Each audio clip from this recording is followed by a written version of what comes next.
On the 6th of March 2026, Bayern Munich traveled to Bergamo for a Champions League last 16 first leg. Without Harry Kane, away from home in Italy, against a side that does not lose easily. The final score was 6-1. But here is the thing, it was not a surprise. Because by that point in the season, Bayern had already beaten Wolfsburg 8-1. They had come from behind at halftime in Leipzig and won 5-1. They had gone to Dortmund and won 3-2.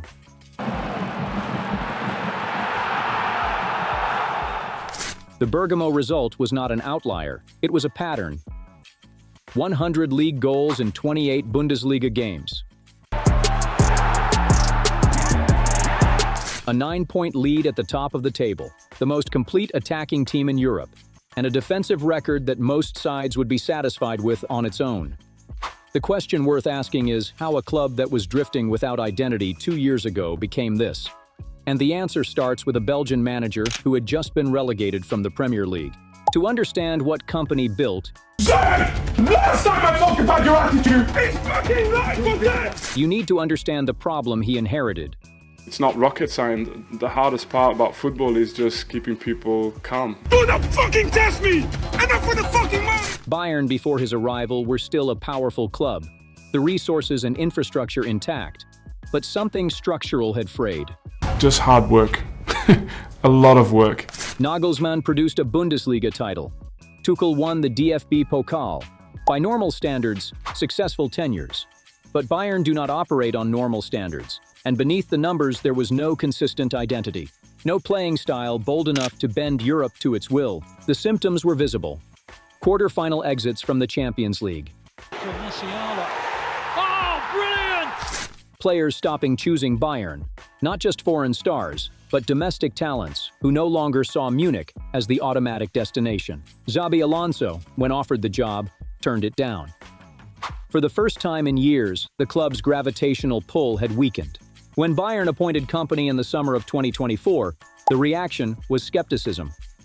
His most recent job had ended in relegation with Burnley.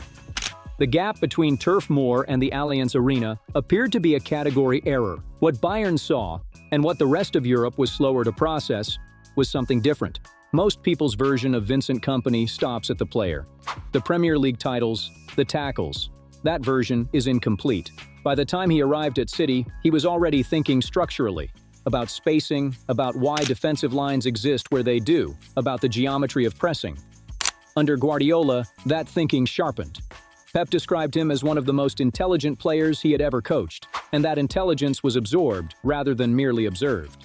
Kompany was learning why things worked, not just watching what worked. Anderlecht gave him a laboratory. Results were inconsistent, but the identity was not. Press high, move with collective purpose, attack with system rather than individual brilliance. Then Burnley, promotion from the Championship in dominant style, followed by relegation with a squad that had no business competing in the Premier League. Both outcomes were predictable. The first said something about his coaching. The second said something about context. What Bayern saw in 2024 was a manager who had absorbed the most influential positional ideas in modern football and built his own version. Freedom with structure, collective aggression, an attacking philosophy that did not flinch from risk. Kompany's approach is built on a clear premise.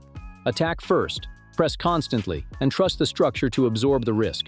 On paper, the shape reads as a 4-2-3-1 or 4-3-3, but in possession, it transforms into something considerably more aggressive. Fullbacks and midfielders push high simultaneously, wingers hold width, and the front line floods advanced zones before the opposition has time to organize.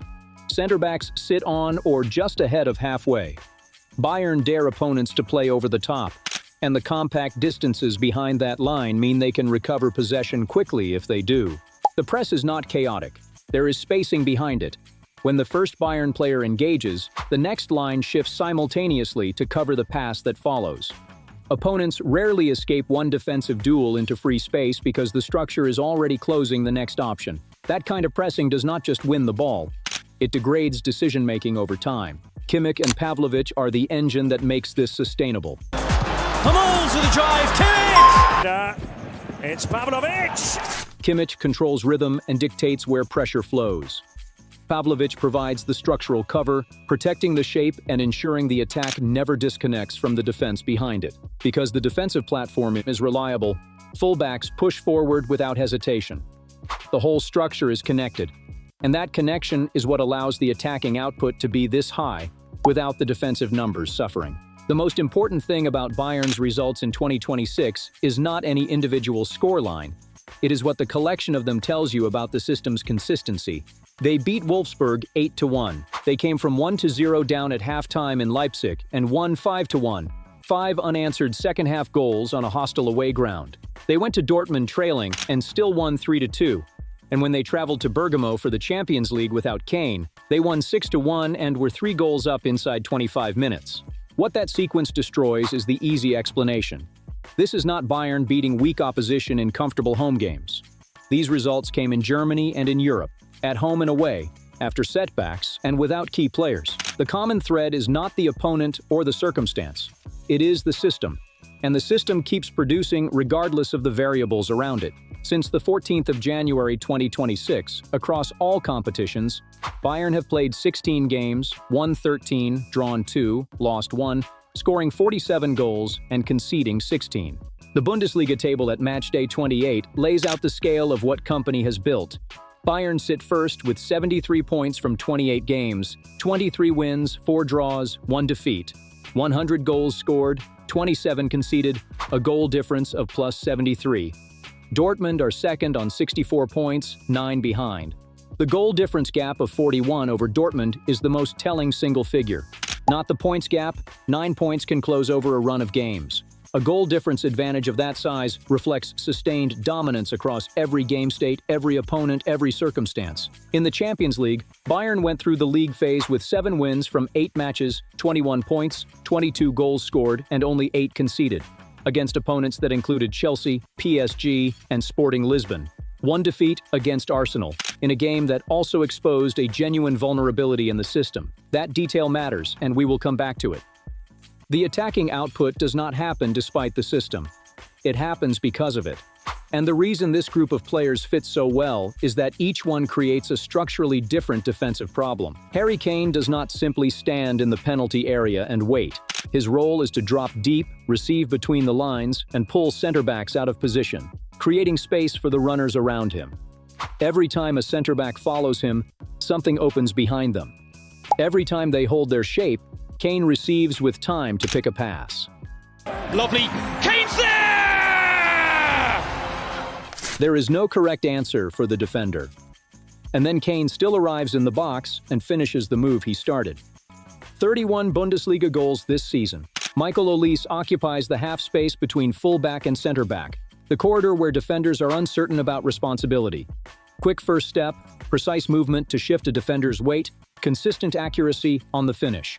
Really well, could be an own goal. Oh, it has gone in! 11 goals and 18 assists in 26 Bundesliga appearances. Luis Díaz is a different kind of problem. He forces defensive lines backwards simply by his positioning, and when he receives the ball with a defender in front of him, the record in those duels means opponents cannot afford to give him space. But pressing him tightly opens channels inside. 15 goals and 11 assists in 26 appearances. To try and make an early breakthrough, and they have! The 3 of them combined for 57 goals and 34 assists in the Bundesliga alone. 91 direct involvements. From a defensive perspective, there is no safe option. Sitting deep allows Olise to pick you apart from the half space. Pushing up exposes you to Díaz in behind. Focusing on either means Kane is occupying your center-backs in the space between midfield and attack. Every defensive choice exposes a different vulnerability, and that is by design. The most significant detail about Bayern's extraordinary run in 2026 is that it happened largely without Jamal Musiala. He has been working his way back from a serious injury, a broken leg and dislocated ankle, and the numbers reflect that. 9 Bundesliga appearances, only 2 as a starter, 332 total minutes. He is still finding his way back. The fact that the system kept running so ruthlessly in his absence is the clearest indicator of its structural depth. No sé si va en contra, juega Musiala. ¡Gol! This is not a squad built around one player that collapses when that player is unavailable. What Musiala offers when fully fit is specific and difficult to replicate.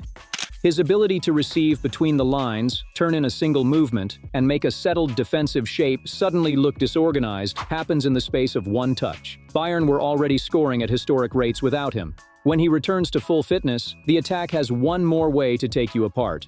The easier version of this script ends at the numbers. 100 goals, 9-point lead, the most complete team in Europe. That version is defensible. It is also incomplete. The Arsenal match exists. Bayern were exposed, not destroyed, but genuinely tested in ways the Bundesliga has not required. Systems built on high lines and aggressive pressing do not fail quietly. They fail with goals conceded in behind. Against opponents of sufficient quality who play over the press with precision, the vulnerability is real. Kompany's approach is, by design, one that refuses to compromise. The system is the identity, and the identity does not change based on the opponent or the game state. That is a strength when the system is functioning. And it has been functioning long enough that dismissing it as unsustainable is no longer credible. But it remains an open question in the Champions League, where two-legged ties against elite opponents create pressures that a Bundesliga Saturday does not. Real Madrid are next, 2 legs starting at the Bernabeu. Madrid have the quality and tactical intelligence to identify structural vulnerability over 180 minutes. The question is not whether Bayern are good enough. The question is whether, when the press does not land and the game becomes difficult, the system adapts, or stays fixed to a philosophy that trusts the approach regardless of what is happening in front of it. Bayern Munich went from a club winning the Bundesliga on institutional momentum to a side dominating it by a margin that changes how opponents approach the season before it starts. 100 goals scored, 27 conceded, a goal difference advantage of 41 over the second-place team. That shift did not happen through squad investment alone. It happened through identity, a clear, repeatable, demanding style that every player has absorbed and executes with collective precision. The Mia San Mia identity is back, not as a slogan, as a description of how this team actually plays. They press from minute 1 because they expect to. They came from behind in Leipzig and Dortmund because the system does not have a defensive mode, only a forward one. They did not need Kane to win 6-1 in Italy. They produced most of this run without Musiala at full fitness. Real Madrid are next, and right now, no team in this competition has produced a convincing answer for what happens when all of this is functioning at the same time.